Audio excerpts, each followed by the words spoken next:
I'm your host, Logan23. You're joining me for the Royal Masquerade Chapter 4, A Night Under the Stars. Having just made your way back from the hunting grounds, you're standing in your rest tent when you suddenly hear a high-pitched scream come from the outside. Huh? You rush to the flap to find... Starfox. Rinza holding Starfox in her arms, playfully roughing up the fur of his head. Come here, you precious pound of fluff. I see you've met Starfox. Met, befriended, and fallen in love. Just woke at this waddle of cheeks. He is adorable. You are so lucky to have each other.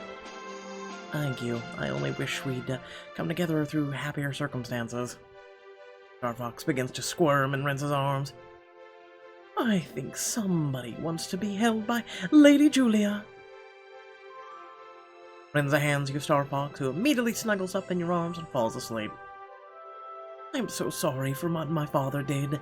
I don't know why he singled you out like this. Based on his threats, I'd say he's more concerned with the scaring me away from Hunter. And will he? Will he scare me away from Hunter? I'll follow my heart wherever it leads. Does that mean you're carrying feelings for my brother? It means that your father doesn't get to decide that for me. A non-answer worthy of Lord Cyrus himself. You hear a soft growl. Was that you, Starfox? No, I believe that growl was my stomach after Lord Damien kept me at the hunt. I missed lunch, and I've already missed breakfast before that. Well, then you all will be pleased to hear that Lunar Banquet is the culinary event of the season. I only hope that I don't waste it away and nothing before I'm served. Oh, we can't allow that.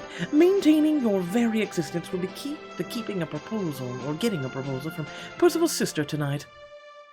I've nearly forgotten. I'm dining with Lady Emery Beaumont tonight. And how are you feeling about that? I'm feeling... wary. Load blind dates. Prepared. I must keep Cyrus from the throne. Wary. You should be happy about the opportunity. I doubt your romantic life was particularly vivid at the library. You may be right, but still, the sentiment does little to settle my nerves. Give Emery a chance. Maybe it won't be as awful as you fear. Now, the way you're speaking about my date, this isn't exactly filling me with confidence. But you have every reason to be confident. When you convince Emery to propose tonight, Hunter will have you to thank for his throne. You will be appointed High Chancellor of Cordonia and finally discover who your parents are, while Cyrus and that little beast of his will retreat to Vescoffy lands, tails between their legs. Oh, it all sounds so wonderful, but are we certain there's no way to do this without becoming engaged to a stranger? There isn't, but remember, court proposals are politics. You will not have to marry her, you will not have to kiss her, you will not have to do anything you are not comfortable with. All you need to do is steal her heart for long enough to reach the vote. Now, speaking of stealing hearts... Rinza winks at you playfully and leads you back inside the tent, where she quickly takes something from the rack and hides it behind her back. And before outfit, you're looking proud of yourself, Rinza. Should I be worried about what you're holding behind your back? It's a knife! Only if you find the idea of catching every single eye at the banquet worrying. And I do mean every eye. Emery isn't the only one you're trying to charm tonight. Don't even bother pretending otherwise. Rinza reveals a shimmering gown delicately threaded with small glittering diamonds. Are those real diamonds? Of course they're real. Tonight's banquet will be held beneath a blanket of stars. How else are you supposed to outshine them? That's pretty. Not bad. Kind of pretty. For a minute there I thought she had a knob instead of a hand, because... yeah. Looked weird. The dress is so light, it feels like I'm wearing nothing at all. And I'm sure that's how many who will look your way will imagine you. Rinza. Rinza offers you an innocent shrug. Should we make our way to the banquet now? I am urgently excited for dinner. And Lady Emery, I hope. That is to be determined. The sun sets, making your way for a cool, cloudless night. You arrive by carriage to the Lunar Banquet, a gorgeous feast laid out beneath the endless sky of twinkling stars. It's so beautiful that it almost doesn't seem real. Surely a dining hall would have been good enough for a feast. When it comes to the noble houses of Cordonia, good enough is never good enough. Percival notices your arrival and steps forward to join you. Ah, Lady Julia, what a pleasure it is to see you this evening. And may I just say you appear extremely well attired for the festivities. Thank you. Your kind words for Lord Percival. As much as we adore your company, Percival, I believe Lady Julia is rather anxious to spend time with a different Balmond tonight. Of course, but a word of warning before I bring Emery here for introductions. My sister has somewhat of a reputation among the Balmonds as a sort of philosopher. Oh, well, as a former scribe at the Royal Library, I appreciate anyone who can carry on an intelligent conversation. Preach, girl, preach. Well, then you shall get along as well as two people can, Emery. Come join us. A woman with similar features to Lord Percival steps forward in the line, her eyes squinting and focusing on the horizon as if lost in thought.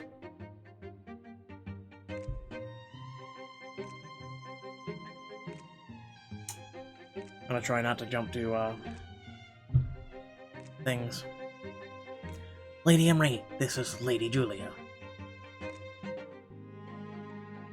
You're very, warm. Okay, I'm full of shit there. Emery!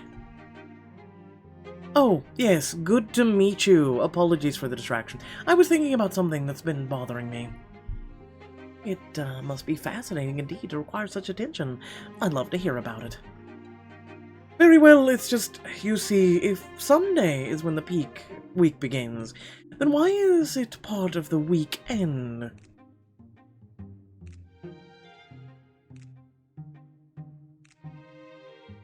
Huh. I've never thought of that. And yet I never care. It's not really intelligent conversation, that's just like pet rock level stupidity shit. Language is often unexpected, much like people. Renza expertly hides a smirk. Unexpected, yes, but still bothersome. I couldn't agree more. All right, everyone. I think it's time we give Lady Julia and Lady Emery some privacy, yes? No, Renza, don't leave. Renza takes you by the arm. As she walks you towards your table. On the bright side, it can only get better from here, right? Just try to make it work. Yep, I feel like this is a joke.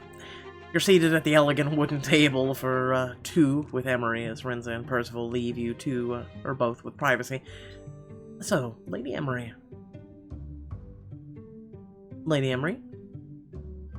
Sorry, I was thinking about something else that's been bothering me. A lot bothers you, apparently. Again, so soon, my lady, you have so many thoughts. It's centaurs, you know, it's creatures that are men on top, horse on bottom. Do you think they have one ribcage or two?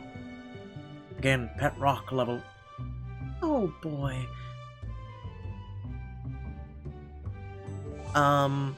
We'll go with two. My thoughts exactly. Lady Julia, you are very intelligent. Am I gaining points for this shit or no?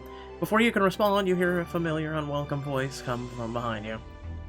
Ah, yes, well, our little darling does have her moments. Ow! Cyrus loudly drags out a chair from a nearby table and slides it directly between you and Emery and sits. Are we talking centaurs as a man famous for his love of both animals and women? A half-horse, half-woman is naturally quite high on my list. Lord Cyrus, but Percival told me I will only be dining with Lady Julia tonight. Oh, Lady Julia doesn't mind, does she? After all, it'd be quite rude for a noble to dismiss a guest from their table. I imagine she has excellent manners. I know Lady Annalisa did. As my sister used to say, the more the merrier. There you see, Lady Julia finds is far too good-looking to cast from her gaze. Suddenly a servant swoops past with 2 steaming plates of the finest food you've ever seen. Your lips curl into a smile, and for a moment, Cyrus disappears from your mind. Oh, Lord. Home cooking doesn't exist anymore. Just as you reach for your food, Cyrus snatches both plates from the servants, passing one to Emery and keeping the other for himself. Hey! Oh dear, it seems the chefs miscounted the guests at our table and brought 1 too few. Ah! That's because there were only supposed to be 2 at my table. In any case, I absolutely certain they will realize their mistake and bring something for you soon. Your stomach growls again. Is that you growling, Lord Pompadour? There's nothing to fear with someone so wise and attractive as Lady Emery Beaumont here beside us. You see Renza across the tent out of the corner of your eye. She's mouthing the words, "Get rid of Cyrus." Lord Cyrus is ruining my evening and sabotaging my deal with Hunter. If I can do enough, I can get rid of him and maybe have some deserved fun along the way. Wait, this is a thing? This is... Someone send help. Okay, we have Lord Pompadour. Kick Cyrus in the shin hard. Slip something into Cyrus's meal. I'm going to unleash the dog. Provoke Cyrus and be done with him. Wouldn't that work better? Like, seriously, why not all 3? How about that? Unleash him, kick him in the shin, while trying to get the dog, right, wink wink, and slip something into his meal. You know, I'm unleashing the dog. That seems to be the only thing he cares about. Let's have some thoughtful conversation, shall we? Later, Lady Emery, you're always generating interesting topics. Actually, there was something I was thinking about that's been bothering me. Oh my god. As they talk, you notice Lord Cyrus has a piece of meat at the end of his fork. Moving quickly, you accidentally bump his arm, locking the fork to the floor. Oh, how clumsy of me. No matter, my darling, your angelic smile more than makes up for your many flaws. Perhaps I can share Lady Emery's fork. I should retrieve yours for you all the same. As they talk, you duck under the table and pick up Cyrus's fork, a piece of roasted meat still stuck at the end of the tines. Lord Pompadour watches you with great interest from Cyrus's lab. This meat smells yummy, doesn't it, Pompadour? Would you like it? Moving very carefully, you silently unhook the leash from Lord Pompadour's collar and then aim Cyrus's fork.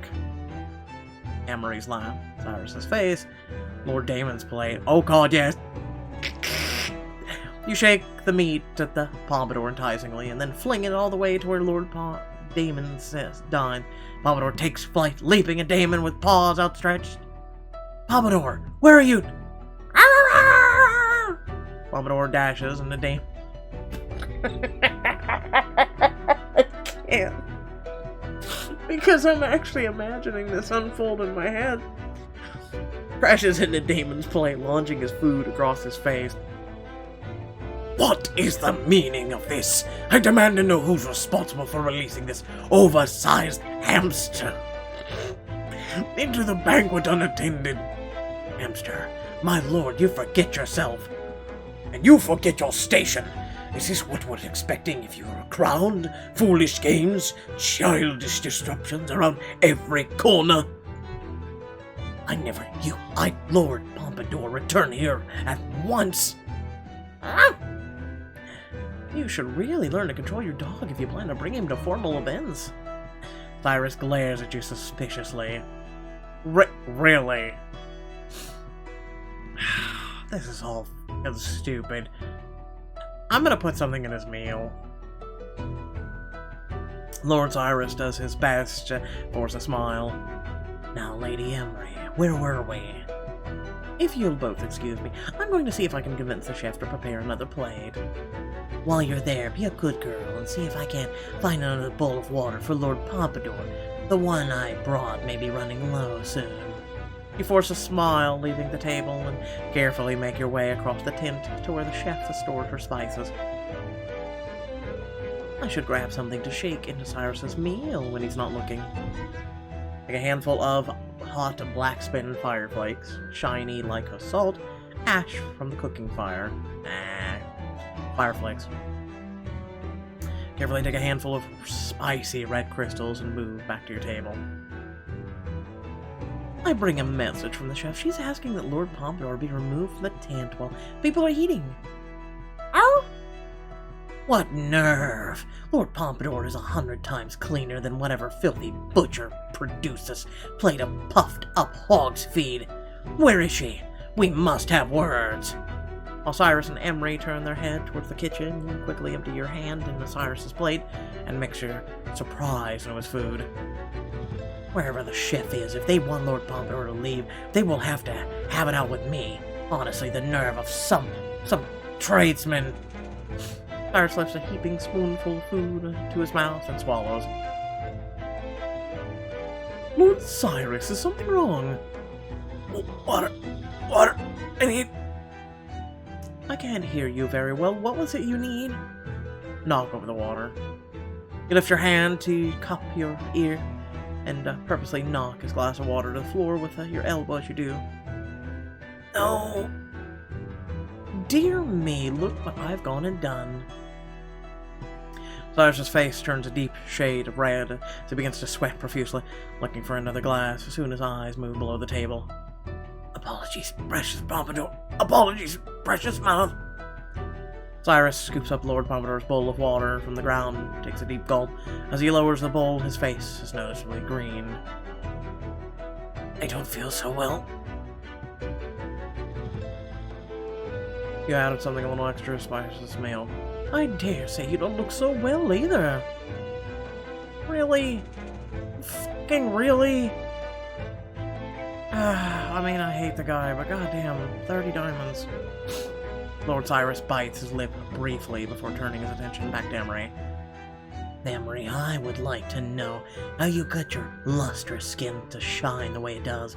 Is it some sort of foreign oil, or... You smoothly slide forward in your chair, align your foot directly across from Cyrus's leg, and smile at him wickedly as you slowly pull back your boot and... Sharply using my boot's pointed tip, bluntly using my boot's flat heel, powerfully using both feet at once. Oh, this is gonna hurt like hell. I even know it. Ooh. Raising both feet from the ground, you fold your legs in and spring them forward into Cyrus with all your might. The raw impact tips his chair back, sending him flying backward onto the ground. What?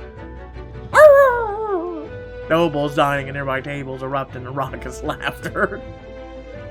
Oh goodness, what a strange accident you've had, Lord Cyrus. You really should be more careful. Cyrus bites his tongue as he stands on the ground, sneers at the other tables, and retakes his seat. Lord Cyrus, I'm having so much fun now that you've joined us. I do hope you'll stay so that it may continue. My apologies, but I feel as though I might disappoint in this regard, and make my way elsewhere quickly.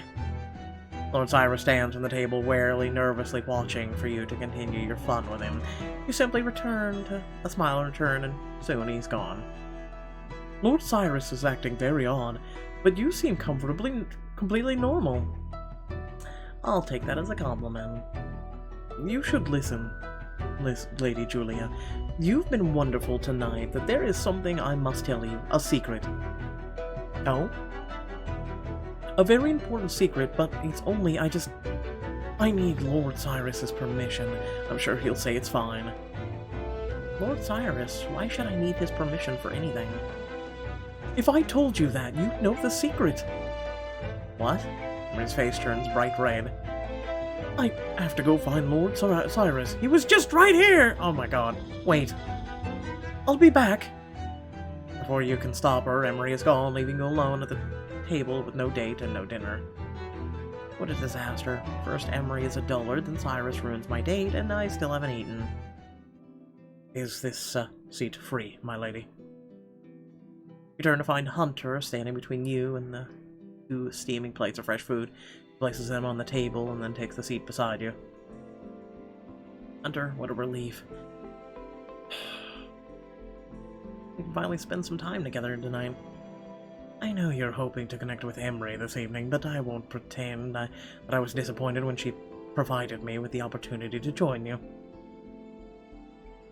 I hope you know that you are always welcome, doubly so when carrying delicious food. You lift a mouthful of food to your face, inhale its sweet smells deeply, and then take a bite. It may be the most fulfilling and joyous experience of your life. Better. Oh, words cannot express. Thank you for rescuing me from the starvation and an embarrassing empty table. You look magical this evening, Lady Julia. In fact, that I can only hope your date appreciates. Thank you, but it's difficult to say, especially with her absent. Who knows how long Emery will make me wait. I only wish that I could keep your company for longer. I worry that Lord Percival may see this as an insult should we spend too much time together in public while you're matched with Emery. But Emery's not here. Sadly, I doubt Lord Percival knows the details. With an alliance on the line, it's probably best to play this safe, or... I'm listening.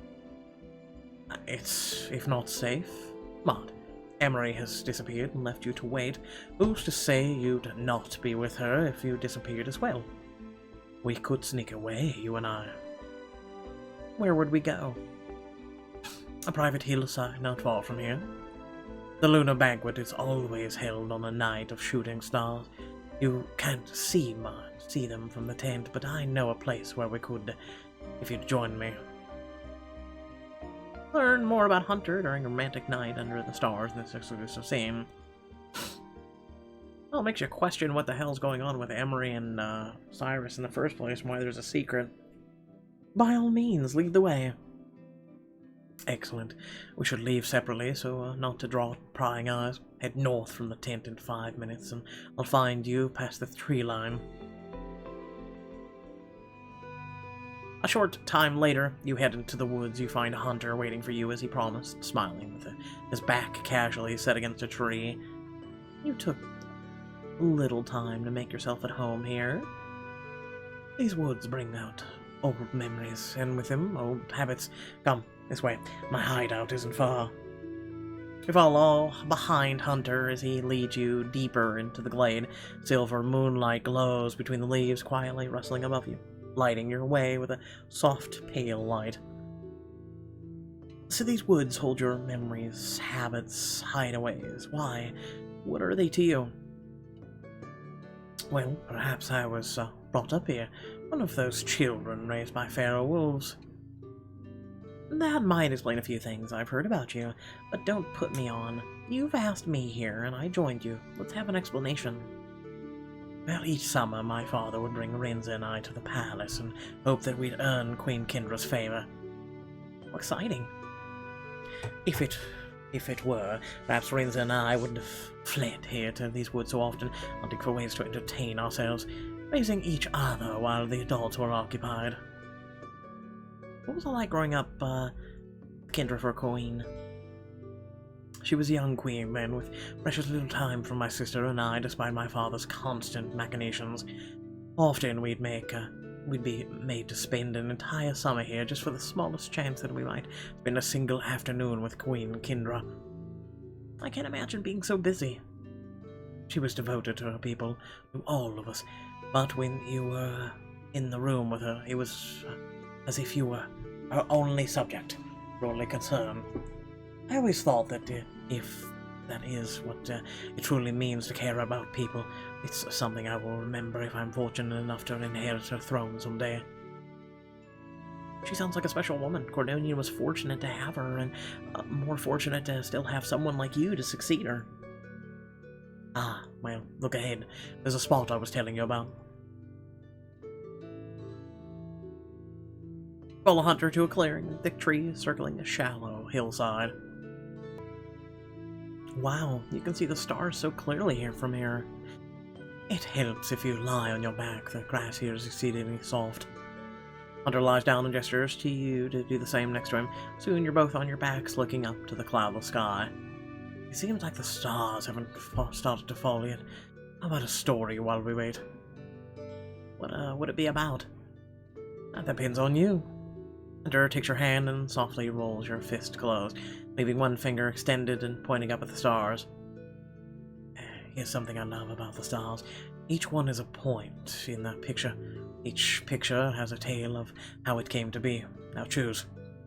Look up at the twinkling sky above, moving across the cosmos with your fingertip. That one.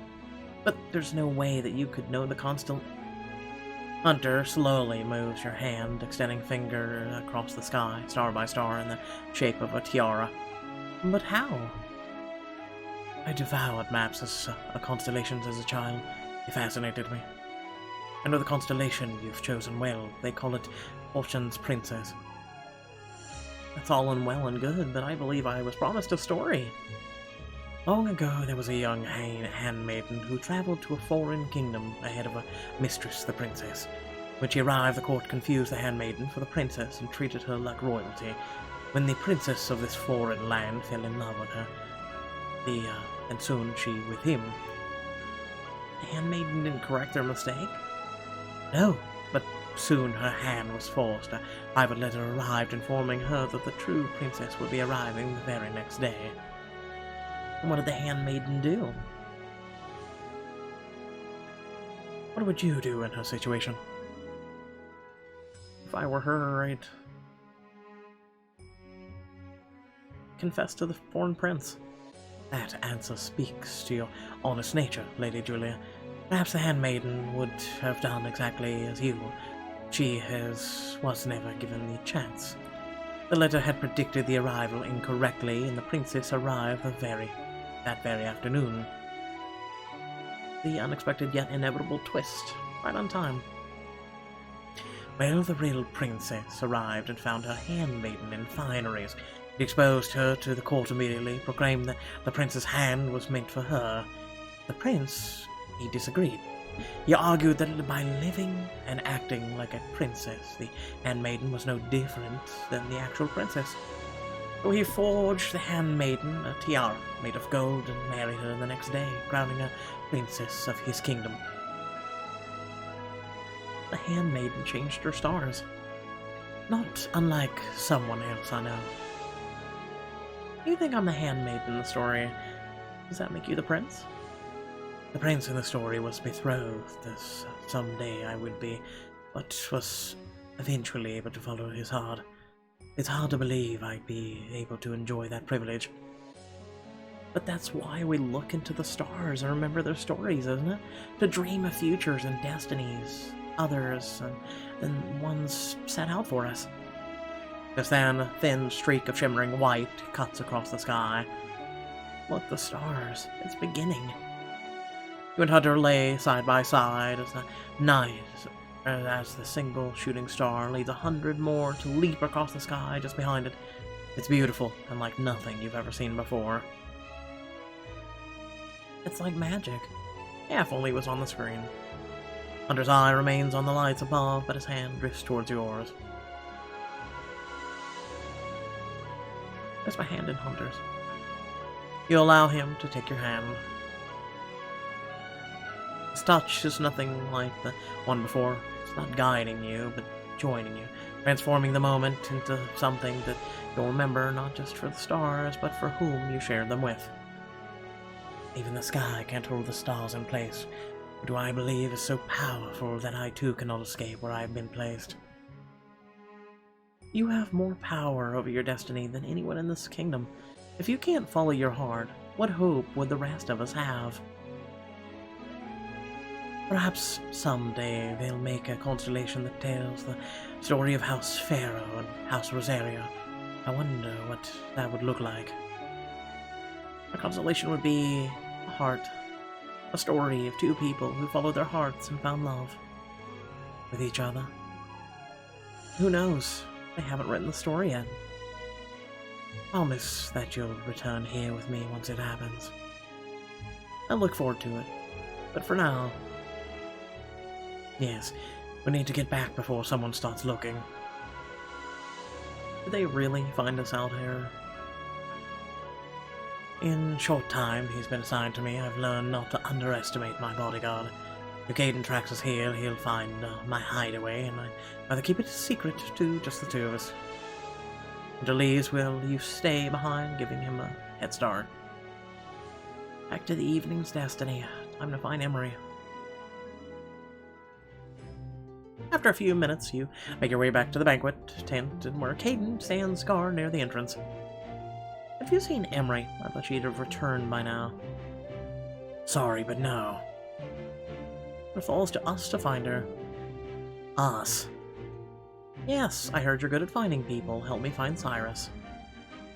I'd be more interested in losing him. More importantly, I thought you were looking for Lady Emery. I am, but she's gone off with Cyrus, somewhere following a series of odd exchanges. There is something suspicious happening with them. My half-brother is up to something troublesome, no doubt. Alright, follow me. You follow Caden past the tent of Lunar Banquet and into the fields beyond. You keep looking at me, Caden.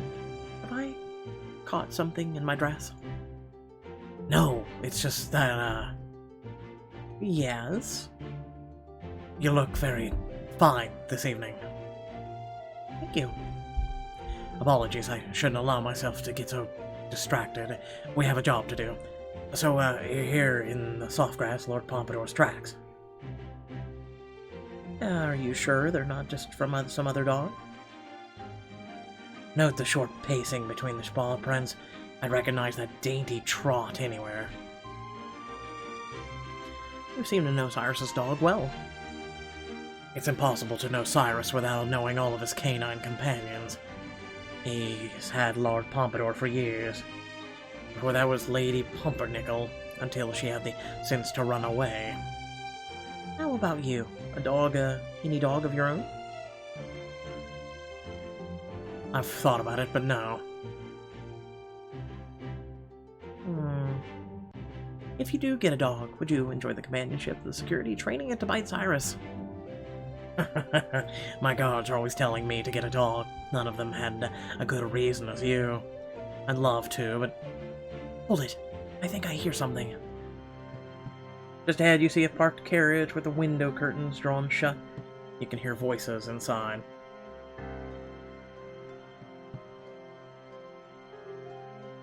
We can't meet like this. Someone could see us. It's Cyrus. You move a single step forward and then tense at the sound of a twig loudly snapping beneath your boot. Oh no. Did you hear that? Caden silently sidesteps behind a nearby tree as you quickly look for a hiding place. You must get out of sight now. Like beneath the carriage, leap into a nearby bush, join Caden behind the tree. Follow Caden's lead and step behind a tree, only to realize too late that the trunk is wide enough to conceal you both. Quickly, come close. Caden wraps his arms around you and spins around, holding you in a tight hug. It's just enough not to be seen when Cyrus opens the door. Oh! Must have been the wind. As Cyrus reaches to close the door, you catch a brief glimpse of the person in the carriage with him, Theodosia Navrakis. Now where were we? I believe you were just to put this hand up my... Not here. Let go of my hand at once. Why not here? We're alone. We're in love. I've promised myself to you, all of myself to you, including my... I said let go. Suddenly, Caden taps you on the shoulder and bids you to follow him.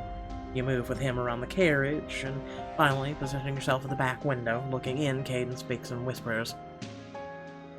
I thought you said he was with Emery. I thought he was too. What's he doing with Theodosia? I knew she was enamored by him, but I didn't think he felt the same. Theodosia, my darling, my eternal unicorn moonbeam princess. What kind of crap do you talk about? What? As I've said, we cannot make our deep, abiding, and passionate love plain until after I'm crowned king. You're going to make me pout. A private affair with Emery, one thing, but tonight you were doting in public. You never dote on me in public, and I'm supposed to be your real pan amour. You are with Emery, and it was all a show. It's not true love if, like, we share. Tonight, I just had to keep her away from Julia so that we may take the throne together as king and queen. That's his plan, to marry Theodosia. Now, come here, my little moonbeam. Let's not hear another word about it. Cyrus takes Theodosia by the cheeks and delivers a wet, writhing kiss to her quivering lips. You can hear the suction through the carriage window. Ugh. I could have lived 100 years without experiencing that and been happy.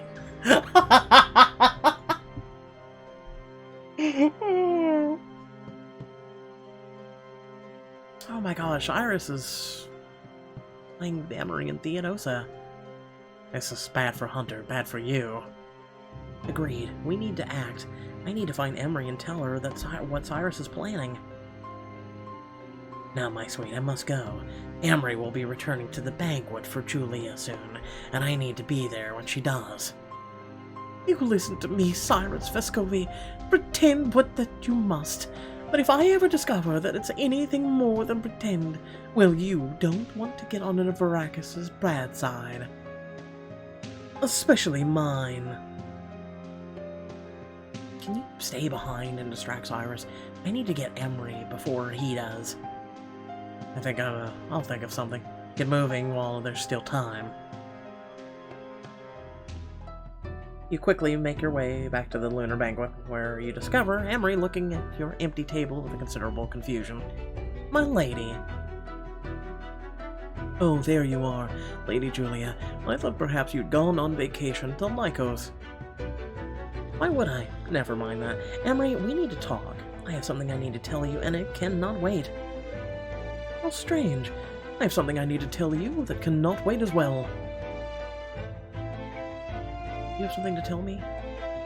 Please, you speak. I've been thinking about something that's been bothering me. You love me, Julia. What? As a Beaumont, my honor dictates that I cannot string you along anymore. I have to be honest. That's what Percival would do. Emery, listen to me. I am marrying Lord Cyrus. He said to keep it a secret, but seeing you falling in love with me the way you have, I had to tell you, because before I cause more pain. But if Cyrus allies with you and Theodosia, he will have enough votes to take the throne from Hunter. Please keep your voice down, I told you. It's supposed to be a secret, especially from Lady Theodosia. That's what he said. Of course he wants you to keep a secret from her. Don't you see? If Theodosia ever found out that Cyrus asked you to marry him... Wait, that gives me an idea. Lady Emery, I apologize for what I said about your engagement earlier. I'm happy for you, though, of course, it breaks my heart. It couldn't be helped. There's only one of me to go around. Even so, I'm happy for your engagement. But about it being secret...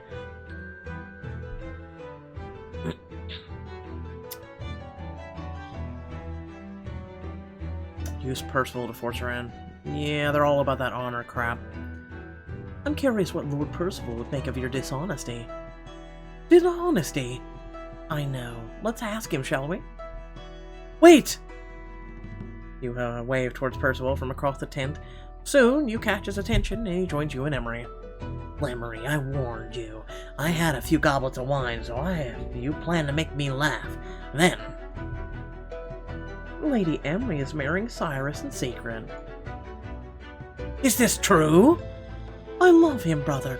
I know you don't get along with... I don't give a fig about Lord Cyrus. How dare you agree to a secret engagement with anyone? What are our words? Belmont stand true. If you wish to marry in the House Vescovi, your intentions must be made public, or I will not abide it. Shaken to action by Percival's intensity, Emery nods her understanding and scurries off to the banquet tent. Lady Julie, I thank you for bringing this to my attention. Sometimes I believe my sister's great wit clouds her judgment. Great wit? I ain't seen a damn thing of wit about her the whole damn evening. I would like to apologize for this evening's unexpected turn. It was not my intention to match you with someone who could not return your favor. Lord Percival bows to you deeply. Lord Percival...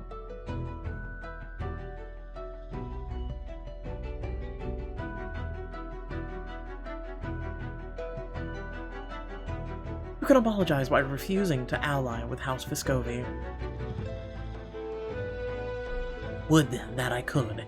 The honorable thing is to respect Emery's wishes so long as they do not prohibit a better future for House Beaumont. How is King Cyrus of Vescovi a better future for anyone?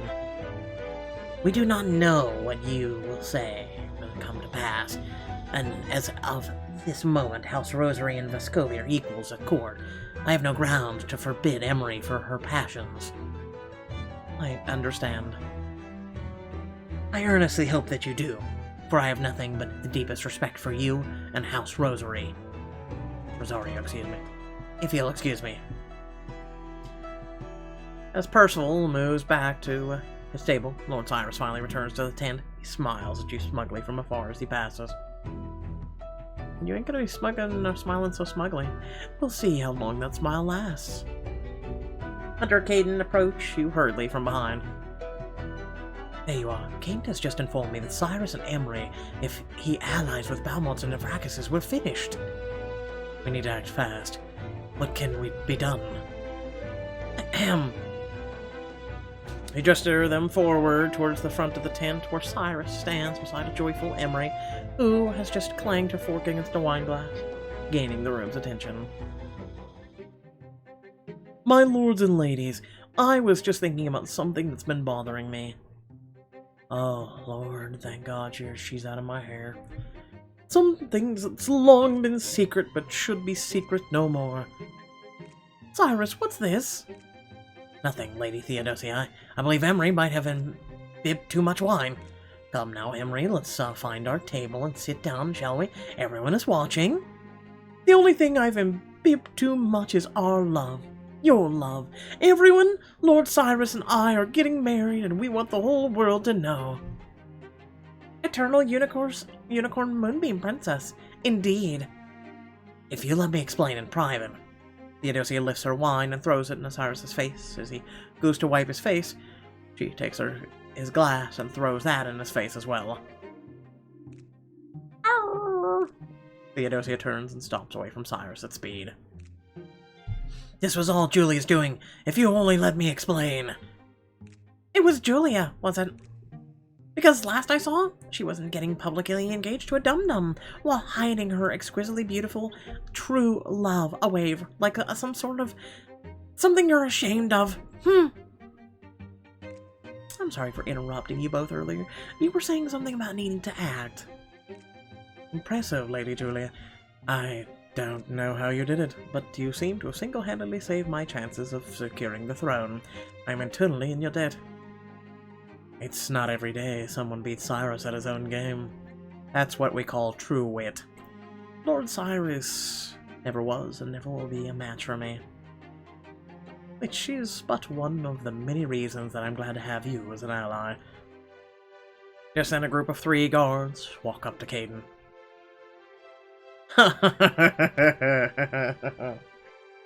Have you been serving the crown this long, my buddy? Remember this guy? Crown of the Flame. Except he actually had hair. Chief, what are you still doing here? Our shift's up. You planning to make us wait all night? Oh, so grumpy. It's not like the dragon's about to run out of ale or something. Which is no concern to you, after all. You know taverns when we let anywhere near a pint glass. Aiden lightly rasps his knuckles against the speaking guard's helmet. On the run again, Frisk. When are you going to learn? Oh, hold on. Dragons, ale, someone on the run? Excuse me, but what's going on exactly? Chief, don't you think you're being a little rude to your friend here? You haven't even introduced everyone. Right, crew, this is Lady Julia Rosario. Lady Julia, that's Sunshine. Hello, hello! The one that's about to blow his lid is Teapot. I am not about to blow my lid! And that code name makes no sense at all! Right. And this brave man hiding his face like a coward is Frisk. There's no shame in practicing a little self-preservation. If I'd known her husband has the biceps of a barrel, I would have never... Oh, and who am I kidding? Of course I would have. Oh, these are your famous guards. Please, don't let me keep you if you have somewhere to be. I told this lot I'd meet them for a drink. Why don't you come with us? I warn you, though, it's not exactly high society sort of place. You don't think I could hold my own? I didn't say that, but there's only one way to make sure. Share ale with Caden and his found family at Blue Dragon Tavern, this exclusive scene. Remember, guys, we will be having Pokemon Shield and Sword on our channel on Twitch, November 15th. Lead the way. Yay! Yay! Hooray! Let's get moving! I'd say it's not safe to dawdle in one place too long. Follow me.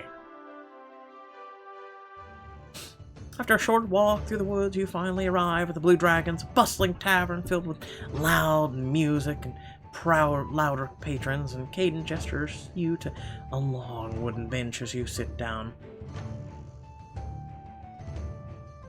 Careful, Your Highness. Benches are at the Blue Dragon on polished twice a day by servants. We wouldn't want you to sit on a splinter. Keep on.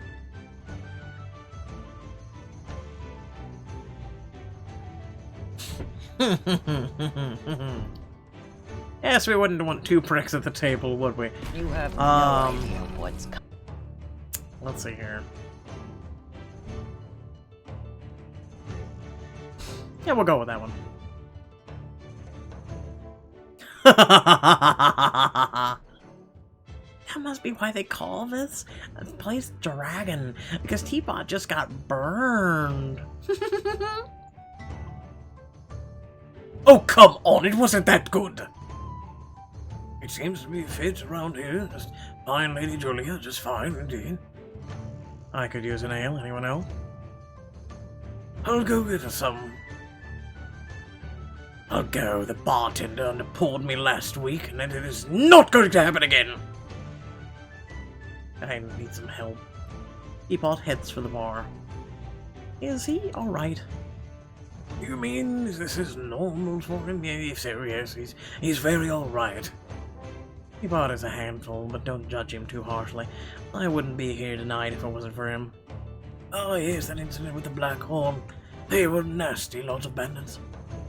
The kind that like to stab you in places where you don't die for a few days. They sound terrible. What happened? I led a raid on their hideout. Teapot, as the greenest cadet in the group, may have been his first assignment. Considering these bandits' reputation, that's some first assignment. Things went wrong fast. Somehow they knew we were coming, and I led my people right into an ambush. I got us to a bottleneck and ordered the retreat while I stayed behind, taking on a Black Horn one at a time in a doorway to cover them. Soon the Black Horn overwhelmed me. I took a hit, fell to the ground, waited for the end, but it wasn't the blade that reached for me. It was a hand. Teapot's hand.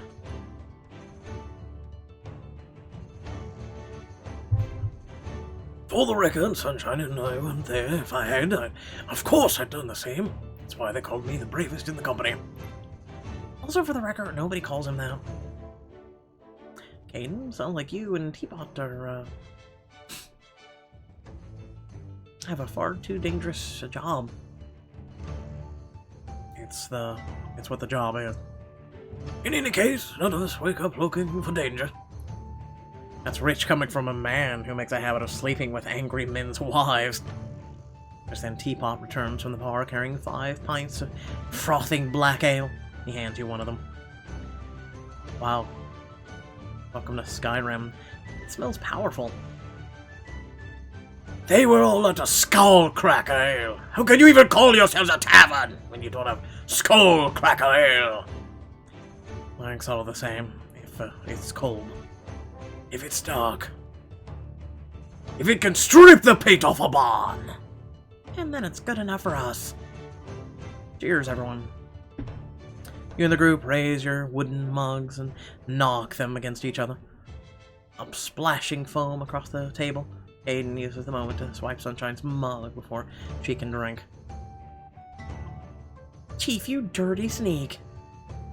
There's only so much damage, reimbursement I can charge the palace before the Master of Coin begins asking questions. Damage reimbursement. Frisk, you want to show her? Show me what exactly? Sunshine sets her elbow on the table and locks hands with Frisk. Her delicate, twig-like arm is absolutely dwarfed by Frisk's. On the count of 1, 2, 3. Sunshine presses Frisk's hand down on the table in a blinding speed. His armored hand leaves an indent on the wooden tabletop.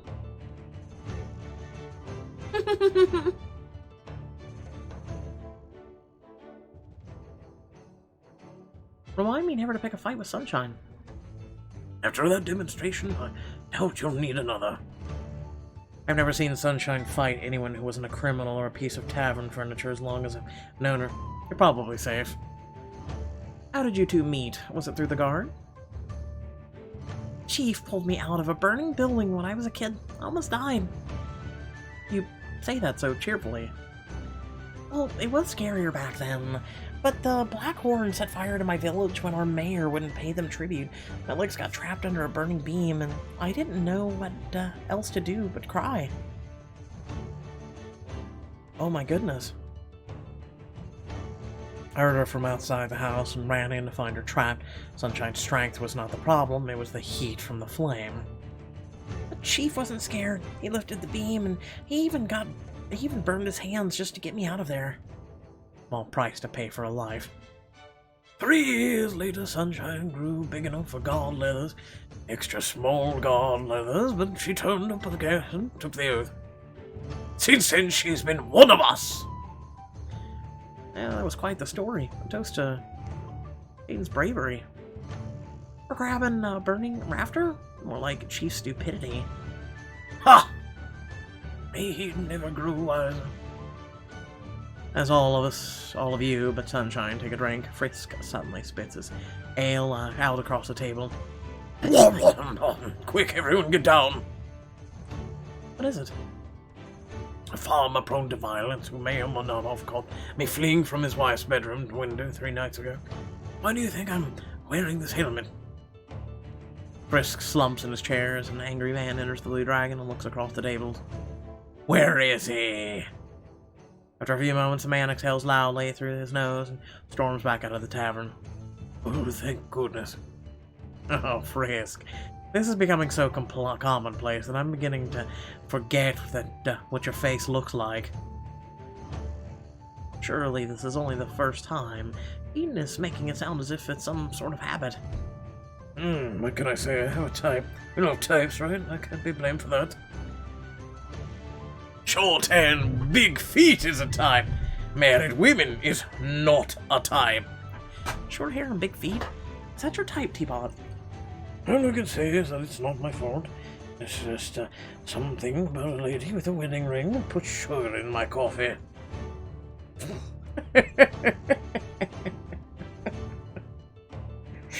Okay. Well, I say, I mean... No, I don't agree. I'm kind of a hypocrite here, aren't I? Shit, I'm just gonna keep my mouth shut. I'm just gonna keep my mouth shut.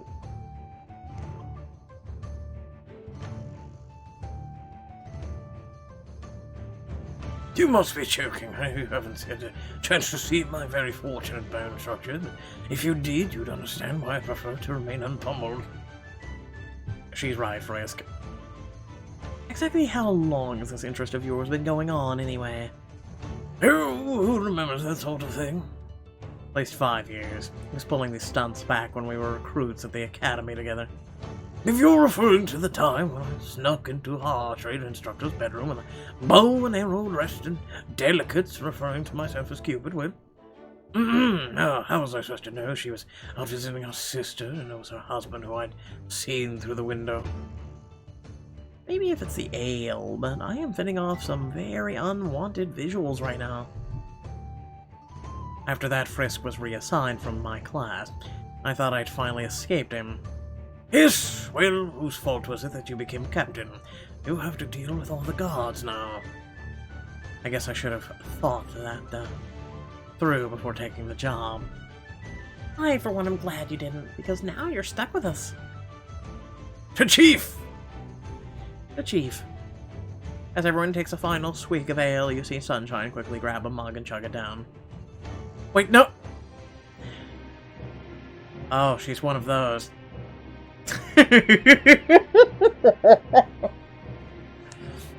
She's like the Destroyer. Now who here wants to wrestle? 1 week's pay to anyone who can pin me. Oh, Lord. I like how it's fading to black. A while later, you walk back to the banquet tent with Caden. I think you've still got a few bits of broken wood sticking out of your pant leg. Thanks. I thought I'd gotten all of it out, and the broken glass. I had fun spending time with you and the others tonight. Thank you for inviting me. Thank you for coming. I never thought I'd be able to see a noble in the Blue Dragon.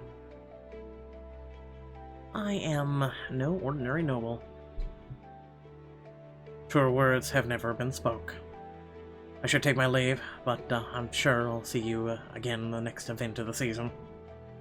Good night, Chief. As Caden turns to leave, you hear a voice call out behind you. There you are! Nope, leaving by. You turn to find Renza and Hunter behind you. Renza. From what I hear, there's cause for celebration. Renza extends her hand and offers you a drink. Take the red wine. Cheers! Once again, you have forgotten a glass for me, dearest sister. I notice that never seems to happen with Lady Julia. Can I say, she's prettier than you, and maybe smarter too. Did you see Cyrus's face? Admittedly, it was difficult behind the sheets of red wine. It was a good start, but it's not enough. Cyrus still has Emery and the Balmonts. The throne won't be safe until Theodosia officially declares her support for Hunter's claim. You're right. It won't be easy, but Theodosia is notoriously complicated. Lord Cyrus is made from the substance found in belly buttons? Oh, God. If you have any hope of winning Theodosia at our side, it'll be at the next event, the Tournament of Flowers. The Tournament of Flowers. That sounds exciting. Each year, a noble faces one another in a grand joust. With real lances and swords, isn't that dangerous? It certainly can be, but it's nothing compared to jilted Theodosia. Lady Julia, I know that you've managed the impossible before, but convincing Theodosia to support Hunter will require a miracle. I only hope you're up for it. You've thwarted Cyrus's attempt to ally with Theodosia, but will you be able to find a court her favor? Find out in the next chapter. Thank you all for watching. Please remember to like, share, and subscribe. Hit that bell icon notification to receive notifications for when I upload content. And please do feel free to support the channel if you would like. It would be greatly appreciated, especially right now, figuring everything that I'm going through. If you guys have been under a rock, then you probably wouldn't know, but otherwise, I would say, I would hope that you guys haven't been hiding under a rock. Anyway, without further ado, thank you all for watching. I will be possibly streaming later tonight on Twitch. Feel free to join me, and without further ado, catch you all in the next video. Peace.